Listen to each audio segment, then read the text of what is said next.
Cerita anak Cindelaras dari Jawa Timur.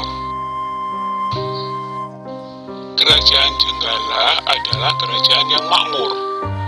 Namun semenjak rajanya yang bernama Raden Putra memiliki selir, semua jadi berubah.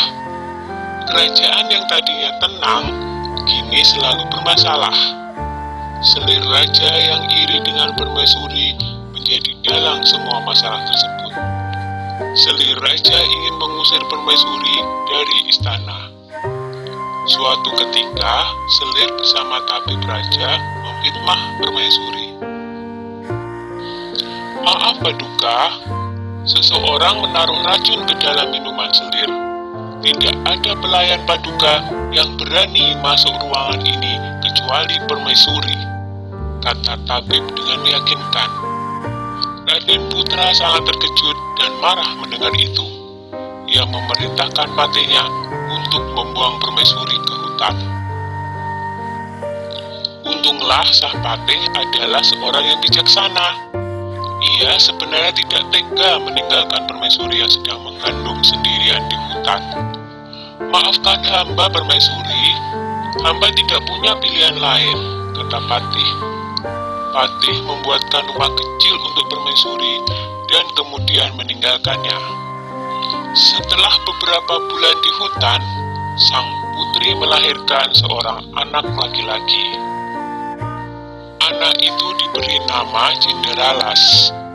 Karena lahir dan tumbuh di hutan, Cindelaras berteman dengan binatang-binatang di hutan itu. Suatu hari, di saat asik bermain, seekor burung Raja Wali menjatuhkan sebutir telur. Cindelaras mengambil telur itu dan bermaksud menetaskannya. Tetapi secara ajaib, telur itu menetas menjadi seekor anak ayam. Cindelaras sangat menyayangi anak ayam itu. Kian hari, anak ayam itu tumbuh menjadi seekor ayam jantan yang gagah dan bersuara merdu. Kicauan seperti seekor burung yang tengah bersiul nyaring. Yang lebih mengejutkan adalah, setelah bersiul nyaring, ayam itu berkokok. Kukuruk! Tuanku adalah Cindelaras. Rumahnya di tengah rimba, atapnya daun kelapa. Ayahnya Raden Putra. Cindelaras memperlihatkan ayam jantan itu kepada ibunya. Ibu Cindelaras yang mendengar kokok ayam itu akhirnya menceritakan asal-usul mengapa mereka sampai berada di hutan. Mendengar itu, Cindelaras bertekad mengungkap semua kejahatan selir raja ke istana. Aku akan ke istana, Bu. Aku yakin kebenaran akan menang, dan kejahatan akan mendapatkan hukuman yang setimpal. Setelah diizinkan oleh ibunya, Cindelaras berniat pergi ke istana membawa ayam jantannya. Dalam perjalanan, ada beberapa orang yang sedang mengadu kokok ayam mereka. Cindelaras kemudian dipanggil oleh orang-orang itu. Ayo, kalau berani, adulah kokok ayam jantanmu dengan ayamku. Ayam siapa yang paling keras suaranya? Tantang orang itu. Baiklah, jawab Cindelaras. Ketika diadu, ternyata ayam jantan Cindelaras berkokok lebih keras. Ia mengalahkan semua lawannya satu persatu. Ayam Cindelaras tak terkalahkan. Berita tentang kehebatan ayam Cindelaras tersebar dengan cepat hingga terdengar oleh Raden Putra. Raden Putra penasaran dengan kokok ayam milik Cindelaras. Ia menyuruh hulu barang untuk mengundang Cindelaras ke istana. Hamba menghadap Paduka, kata Cindelaras dengan santun. Anak ini tampan dan cerdas. Sepertinya ia bukan keturunan rakyat jelata, pikir Baginda begitu melihat sosok Cindelaras. Raden Putra menjelaskan maksud hatinya mengundang Cindelaras ke istana.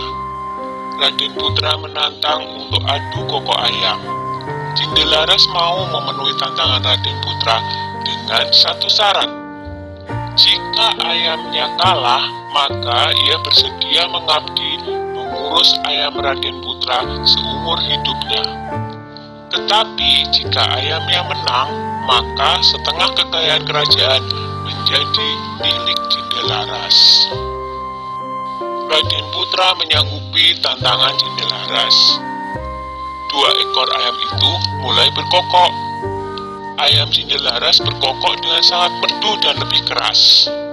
Penonton bersorak mengeluh-ngeluhkan Jendelaras dan ayam jantannya. Baiklah, aku mengaku kalah. Aku akan menepati janjiku.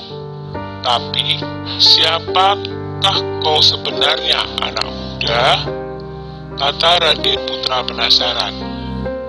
Jendelaras lalu membisikkan sesuatu kepada ayamnya. Tak lama kemudian, ayam jantan Jendelaras berkokok keras. Kukuruyuk, tuanku adalah Jendelaras. Rumahnya di tengah rimba. Atapnya daun kelapa. Ayahnya adalah Raden Putra. Begitu berulang-ulang. Raden Putra kaget mendengarnya, lalu bertanya, "Benarkah apa yang aku dengar?" Lalu Jendelaras menjawab, "Benar, Baginda. Hamba Jendelaras. Ibu hamba adalah permaisuri Baginda." Bersamaan dengan itu, sang patih segera menghadap dan menceritakan semuanya. "Aku telah melakukan kesalahan," kata Baginda Raden Putra. "Aku akan memberikan hukuman yang setimpal pada selir dan tabibmu yang bersekongkol dengannya," lanjut Baginda dengan murka. Kemudian selir pun dibuang ke hutan.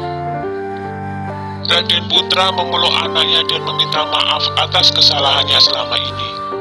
Raden Putra dan huru balangnya segera menyebut permaisuri di hutan. Akhirnya, Raden Putra, permaisuri, dan Jendelaras berkumpul kembali. Setelah Raden Putra tiada, Jendelaras menggantikan kedudukan ayahnya dan memerintah dengan adil dan bijaksana. Dah ya cerita Jendelarasnya. Jumpa lagi.